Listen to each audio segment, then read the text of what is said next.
Welcome to Blizzard Fire. We hope this video helps fire up your solution. Start by preparing the ingredients. Chop 2 carrots, 2 stalks celery, 1 onion, 3 cloves garlic, and 2 medium potatoes into roughly 1-inch pieces. Trim and rinse 2 cups green beans and set aside 1 cup spinach. Measure 4 cups vegetable stock, 2 cups water, and keep 2 tablespoons olive oil and 1 teaspoon salt plus 1/2 teaspoon black pepper at hand. This mise-en place lets you cook continuously. It avoids overcooking and ensures even texture for the soup. Heat 2 tablespoons olive oil in a large pot over medium heat. Add the chopped onion and 3 cloves garlic and sauté until translucent, about 4 minutes.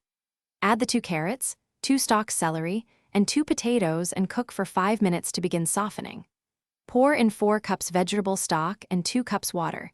Increase heat to bring the pot to a boil, then reduce heat to a gentle simmer and cook uncovered for 20 minutes. Add the 2 cups green beans and simmer 8 more minutes until all vegetables are tender.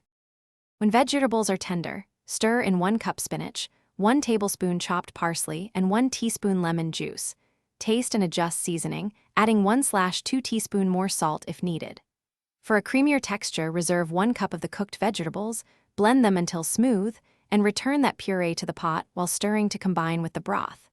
Simmer 2 minutes to integrate flavors, then serve hot with a drizzle of olive oil and a slice of crusty bread. This recipe yields about 6 bowls and roughly 250.